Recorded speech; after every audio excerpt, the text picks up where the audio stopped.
deri në janar të vitit 1916 ndodhi betejë e Dardanelles, apo ndryshe siç njihet e Çanakkale, kjo betejë që ishte ndër më të mëdha në luftën e dytë botërore, ndërsa në të humbën jetën rreth 280.000 persona, mes tyre edhe shumë shqiptar. Do të flasim për të vërtetën e kësaj betejë, për rolin e shqiptarëve, çka i çoi shqiptarët atje. Në anën tjetër, arritën që të nxjerrin ndonjë përfitim nga pjesëmarrja në këtë betejë. Do të flasim me dy të ftuar që natyrisht do të provojnë një super debat. Driton Tali është me ne, mirë se vjen. Mirë se ju gjej, edhe pse nuk piju shok. Në fakt, në nga Londra, duhet përmendur këtë fakt, por ta shohim nga kuna lajmërohet Olsi kësaj radhe. Olsi, mirë se vjen, Olsi Azigji. Nuk të dëgjova mirë, por kjo është një shenjë mirë se duhet ta i kthejmë në lidhje me ty për ta korrigjuar. Mbase do t'i heqësh kufjet, zoti Azigji. Mbase kështu ju punon më bukur. Më mirë zëri. Dëgjoni? Po tani dëgjohet fantastik zëri. Faleminderit që jemi ne, mirë se erdhën në Kosovë Today zoti Azigji. Atëherë lidhem nga Gjermania këtë herë. Okej. Të pas kemi më afër kësaj radhe, mirë. Mirë, doja ta vazhdoja këtë bisedim me zotrin Talin. Zotri Tali, një pyetje e cila rrjedh sidomos nga gjenerata jone, sidomos nga ata që nuk kanë shumë njohuri për historinë, është çfarë i dërgoi shqiptarët në Çanakkale? Çfarë lypëm atje? Po kjo është një pyetje që është hapë sidomos tashti pas si të them kështu heqjes së Serbisë nga Kosova. Me një intensitet të shtuar ishte atëherë kur filloi xhihadi në Siri dhe kishte shumë çka që nuk qëndronte. Ata bëj me opcione sepse dua edhe për vete për edhe për shikuesit jemi më qartë. A shkuan shqiptarët për islam, a shkuan për servilizëm, apo si pjesë e aleancës kundër Rusisë, Serbisë e Francës në atë kohë? Tashti, nuk shkuan shqiptarët. Nëse flasim shqiptarët nga Kosova, Maqedonia Veriut, Shqipëria, nuk shkuan për shumë arsye. A kishte shqiptarë atje? Po kushdo që ka vizitu Tarihi Milli Parkë, pra në këtë Gallipoli i RMDS, për në parkun historik kombëtar, ishe atje varet me emrat e njerëzve dhe me emrat të qyteteve dhe të banimeve shqiptare, që nga manastiri deri kote Mitrovica. Po, por zotri Tali, dua ta bëj një pyetje në lidhje me këtë gjë, sepse nga kërkimi jonë del që ishin disa arsye të cilat i dërguan shqiptarët në Çanakkale. E para shërbimi ushtarak që flet kryesisht për shqiptarët nga Kosova e veçanërisht edhe ata nga Shqipëria e Veriut dhe Maqedonia. Pastaj ishte rekrutimi i detyruar, që bënte pra që nga viti 1912 ushtria osmane, e treta ishin vullnetar dhe besnik ndaj perandorisë dhe e katërta ishin si bashkëbozuk dhe njësi të parregullta, të cilat ju ngjajnë mercenarëve të sotëm.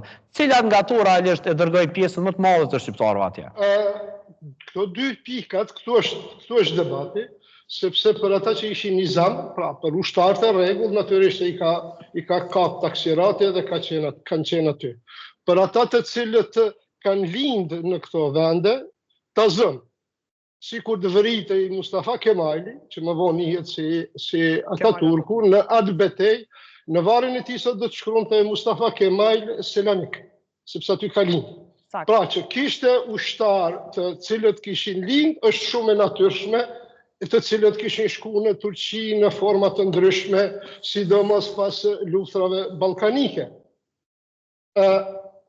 Domethënë me tërheqjen e ushtrisë osmane, realisht turke, këtë kohë kemi për shkak se edhe perandoria merr formën e perandorisë turke, nuk kemi të bëjmë me osmane asgjë. Pra, për që kishte si lloj kishte pastaj edhe oficer të karrierës, ta zënë dy personat më dominant kësaj kohe, Enver Pasha, që ishte kryesori nga 3 pashalart, pra nga Gjemajli dhe Talati, ai ishte me origjinë shqiptare, pa nuk ishte shqiptar, sepse nuk bëri asgjë për shqiptari. Edhe njështu Mustafa Kemali nuk mund të thuhet ati shqiptar, sepse zbëri asgjë për shqiptari.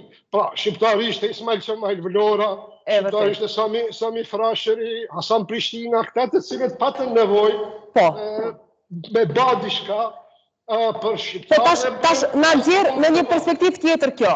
Olse, dua të kaloj pak te ti për ta marrë edhe pikpamjet e tua mbi këtë, sepse nëse flasim për krahët në atë kohë, pra bloqet në atë kohë, një blok ishte pra Turqia, Gjermania, Austria, një blok, ndërkohë bloku tjetër ishte Franca, Anglia, Rusia, Serbia, bloku tjetër. Por sot, ta zëm në Prishtinë, më thonë që këto ditë janë duke qarkulluar disa autobus të veshur me përvjetorin e kësaj betejë, pra, dhe sot në fakt njerëzit e dëgjojnë duke e servuar se krejt kjo ndodhi si pjesë e dashurisë dhe besnikrisë që kishin shqiptarët me Perandorinë Osmane. Nëse një blok ka qenë Turqia, Austria, së bashku, i bie që nuk mund ta përvetsoj Turqia vetë këtë, ëh? Tani duhet sqarohen disa gjëra. Gjë e parë është që betejë e Çanakkales nuk u bë për Turqinë, se nuk ka patur Turqinë atë kohë. Ka patur shtetin Osman, apo Perandoria Osmane.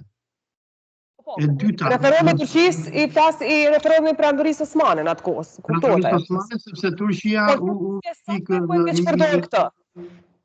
Këtë shpërdorimin e bënë Republika Turke. Do më thënë Turqia, betejën e Çanakkales e ka kthyer në një mit të saj kombëtar, kur në fakt betejë e Çanakkales nuk ka qenë betejë për Turqinë, por ka qenë betejë për Islamin. Dhe betejë e Çanakkales ishte vazhdim i luftrave të para ballkanike. Se ne duhet dimë që si ka mundësi të jetë betejë për Islamin, e ndërsa në të marrin pjesë edhe gjermanët dhe Perandoria austro-hungareze që nuk ishin islame, pra. Ja, do ta sqaroj në moment. Kemi Perandorinë Osmane, e cila që me rrëzimin e Sultan Abdulhamidit, ku pushteti merret nga Xhon Turqit, dhe sikur e përmendi zoti Tali, shumë nga krerët e Xhon Turqve, sikur është Enver Pasha, ishin shqiptarë. E dyta është që Perandorisë Osmane i ndodha ajo tragjedia e madhe në luftën e parë ballkanike, kur ata do të humbin Rumelin, ku ne kemi parasysh Kosovën, Shqipërinë, vilajetin e Selanikut dhe rruga deri në Traki. Dhe hyrja e turqve në luftën, apo e Xhon Turqve në luftën e parë botërore, një nga qëllimet e Enver Pashës ishte që do të çlirojë Kosova nga serbët, edhe Shqipëria, Çamëria, vilajeti Selanikut etj. E dyta, betejë ishte pra në fakt zotëri Azëgji, pra shqiptarët në këtë rast kishin një farloj ide dhe politike të pjesëmarrjes në këtë luftë. Po normal, sepse sikur po thoja, kjo është vazhdim i luftës parë ballkanike. Është shumë e qartë dhe shumë përsa e forma se si është. Dolem pikërisht aty, sepse në fakt, ojse, Perandoria zhduket, lufta humbet, troja shqiptare nuk bashkohen besen ashtu siç ishin ndarë në fakt me Perandoria siç kishte ndarë me fqinjen slav. Çka ishte benefiti këtu?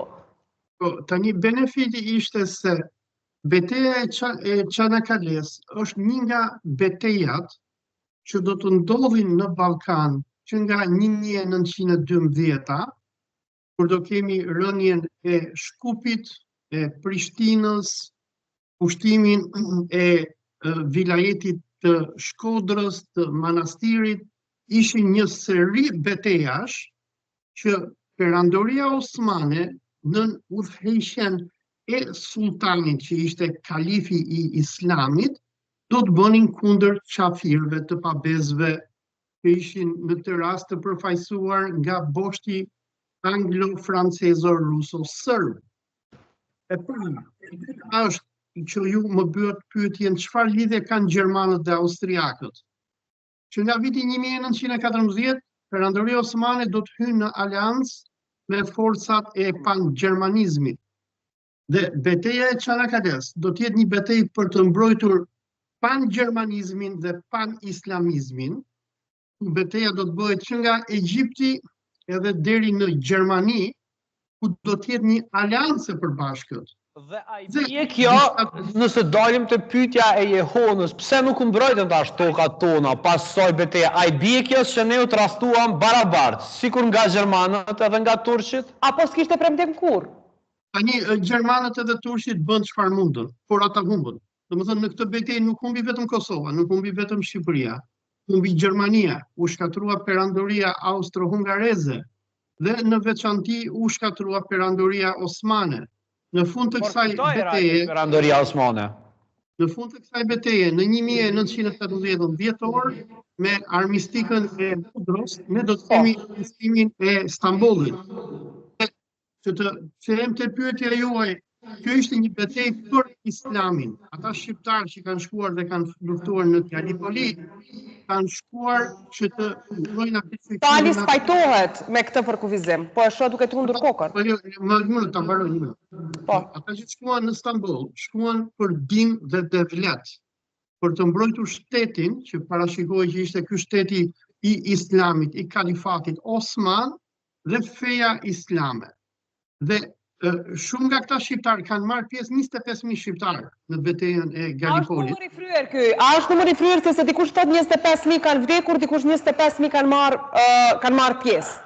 Tani unë nuk kam studiuar arkiva turke që të vi në një konkluzion për numrin e betejës së Çanakkales, por unë po jap një numër të përafërt dhe sikur e përmendi zoti Tali, kur dikush e viziton Çanakkalen, do të shohi shumë emra persona që kanë ardhur që nga manastiri Elbasani, Shkodra e tjerë. Por një fakt tjetër që duhet përmendur është që shumë nga këta shqiptarë që shkuan të luftojnë në Çanakkale, u rekrutuan jo si nizam nga turqit, por nga austro-hungarezët. Sepse në këtë kohë Shqipëria është në pushtimin Habsburg. Dhe do të merren shumë nga këta shqiptarë dhe do të çohen nëpërmjet rrugëve të Selanikut e të tjerë në Çanakkale, nga që ishte një aliancë.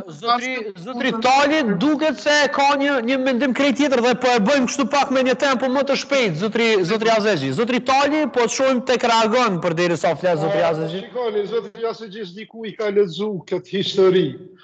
Ta marrin njerin që më smir të e din këtë, që mirës që e din më smir të këtë betejë që ka punu një kohë shumë gjatë, si Cicero, flas për Kenan Çelek. Ai thotë se domethënë, më jepni 5 minuta unë e shpjegoj. Domethënë, po mos më ndërhyjni. Enver Pasha bën reforma për shkak të humbjes së Tripolinis apo vilajetit të Tripolinis që sot është Libia dhe Ballkani. Bën reforma ku kuadrët e shkolluara dhe të ushtruara jashtë Turqisë i promovon. Një ndër ta është edhe Mustafa Kemali bëhet kolonel litajnë, që ishte 32 vjeçar.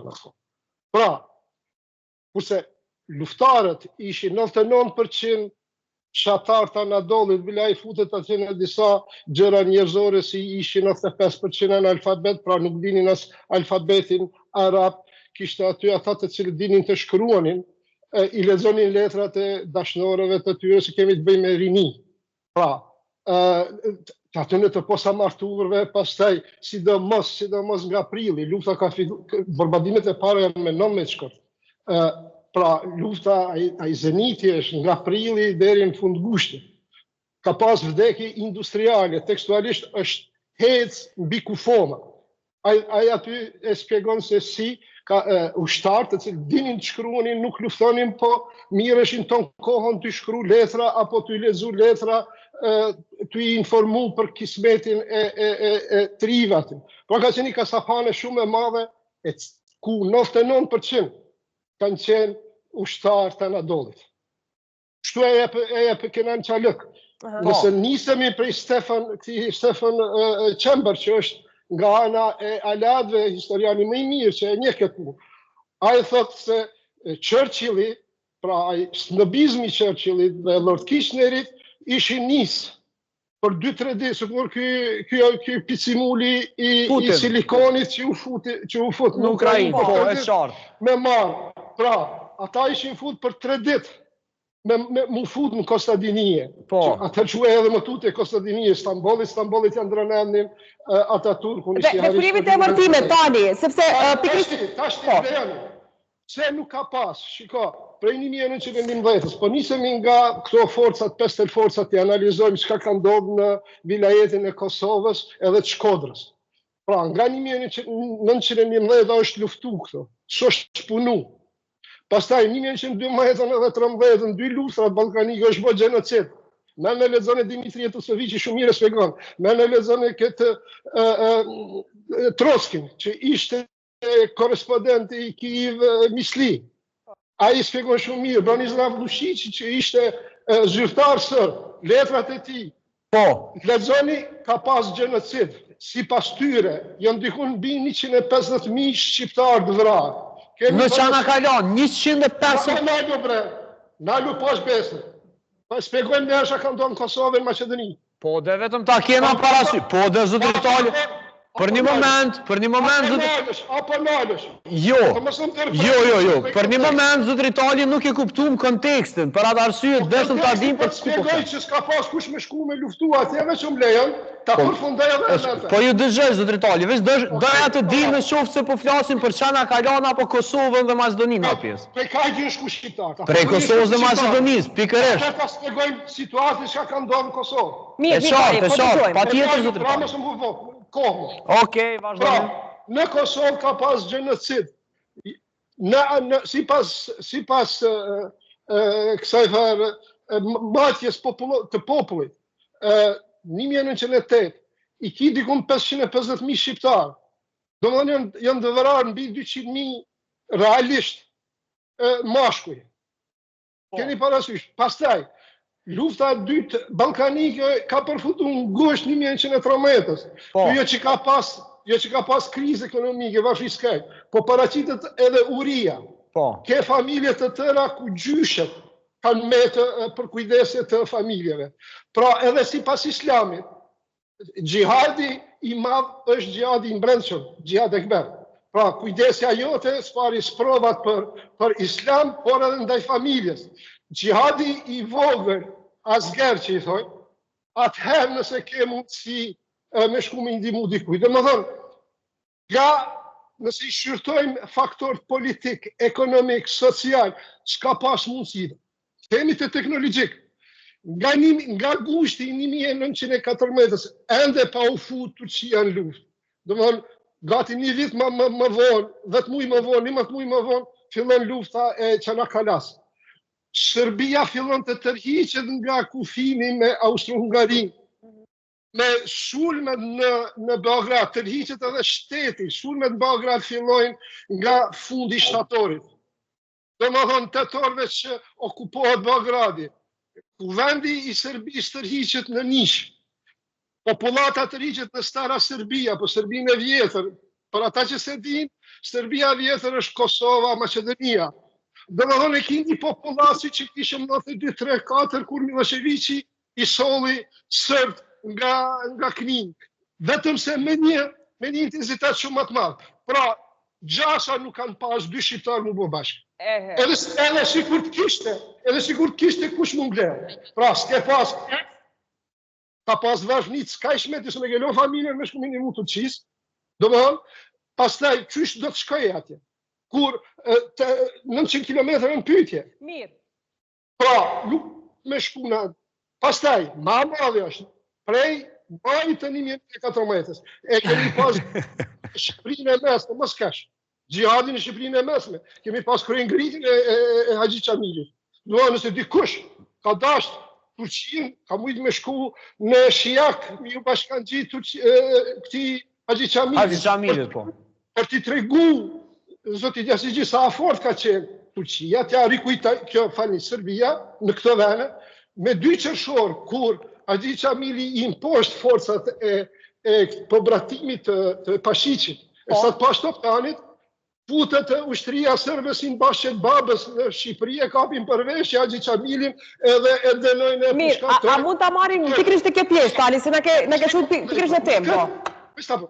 Në këtë ambient, nuk kanë pas mundësi, kur fare teorike, mu mbledh shqiptarët me shku si zbashku atje, do më thonë ka qenë sigur dishka 92 me shku minimu Bosnjakëve në Sarajevo.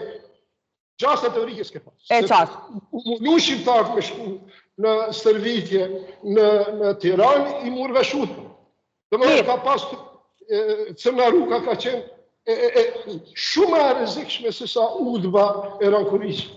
Po flasim Mirë, se e kemi zgjeruar shumë, megjithatë dua të kthehemi në kontekstin aktual. Yazigji, sot unë përmenda më thonë njerëzit dhe shikuesit që na shohin që tash sa ditë në Prishtinë qarkullojnë autobus të brenduar lidhur me këtë përvjetor, pra të 100 vjet të betejës së Dardanelës, siç i themi në shqip, por ndryshe njohërsi e Çanakalas. Megjithatë, nëse flasim edhe për emërtimin, pse ka sot një lobim për ta njohur kështu? Duke ditur që pra ti do të preferosh dhe të ndash epoka, se ashtu duhet ndarë Perandoria Osmane dhe Turqia e sotme, por Turqia e sotme lëbon shumë që ta pasqyroj këtë që ka qenë një dashuri e shqiptarëve dhe Perandorisë Osmane atë. Atëherë, kjo ka të bëjë me mitet të shtetformuese të Turqisë, sikur u përmend këtu shumë nga themeluesit e Turqisë moderne, që nga Ataturku te Enver Pasha kanë qenë shqiptarë. Por kjo beteja e Gallipolit apo e Çanakales, ku aleanca gjermano-islamike arriti që të dërmoj aleancën anglo-serbo-zioniste dhe ishte një nga poshtërimet më të mëdha që ju dha britanikëve, francezëve dhe zionistëve nga myslimanët në luftën e parë botërore, më pas kjo u adoptua dhe u mitizua nga shteti kombëtar turk.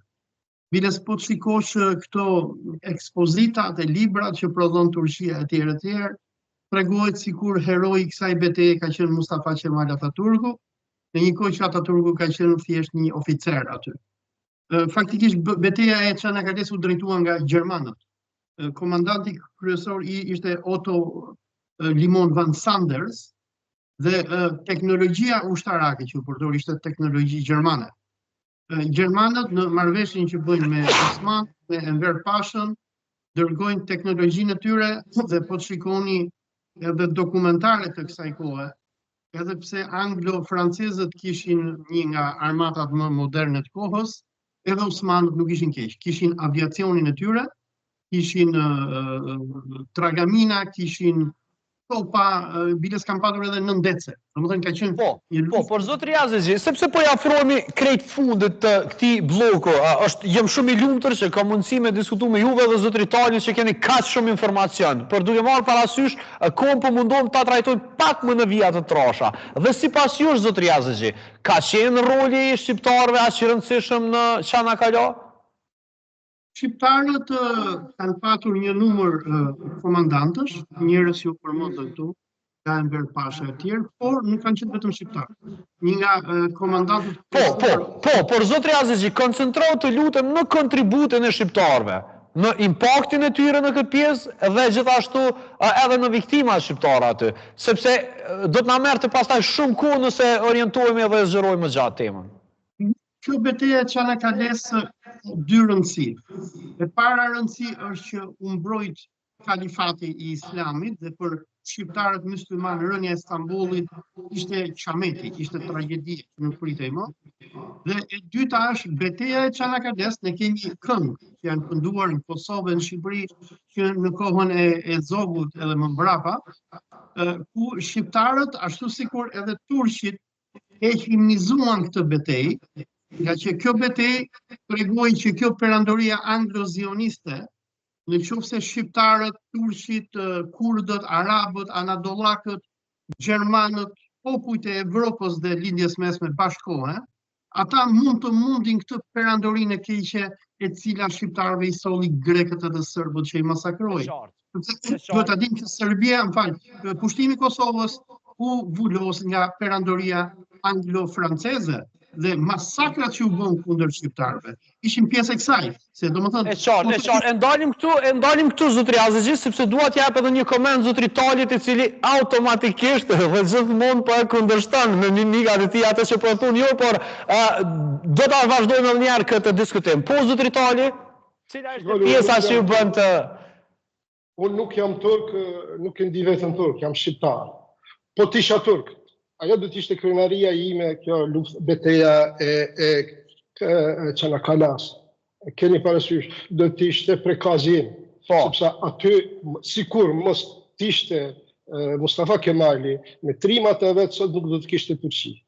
Sa i përket gjihadit. Pra ky është impakti i shqiptarëve aty. Jo bre se s'ishin shqiptarë. Ai ishte turk. Okej. Ai ishte kulturalisht turk. Ishte i turqizuar. Okej, e qartë. E babën e kishte shqiptar. Po, e qartë, e qartë. E ka pas shansin ata turku mu tregu që është shqiptar me luftrat në Ballkan, me shpalljen e pavarësisë, kur nuk figuron emri i tij. Përfundon me këtë punën e Mirë, zotëri Tali jemi krejt në fund, po? Vesh këtu, ka dalë. Sa i përket gjihadit, është tentu mu manipulu. Bile Kajzerin e quanin Haxhi Wilhelmi, propaganda turke, për ta ngrita sentimentin islam. Po keni parasysh në këtë kohë e tërë Arabia, vilayeti Hijazit, i Basrës, i Bagdadit, i Beirutit, këtë ishë qunë kërë ngritje kundër perandorisë osmane. Po, por zotëri Tali të mos e zgjerojmë kaq shumë. Ta përfundoj, Magrebin, Egjiptin, më te kish hupë Turqia, shka jemi t'i folë të muhalife. Prej 1880-ës, kur ndërtohet kanali Suezit, ajo është pjesë e qartë, zotëri Tali, mirë, zotëri Tali, nuk është e qartë sepse jemi të lutëm zotëri Tali, jemi krejt në fund dhe do doja të jemi...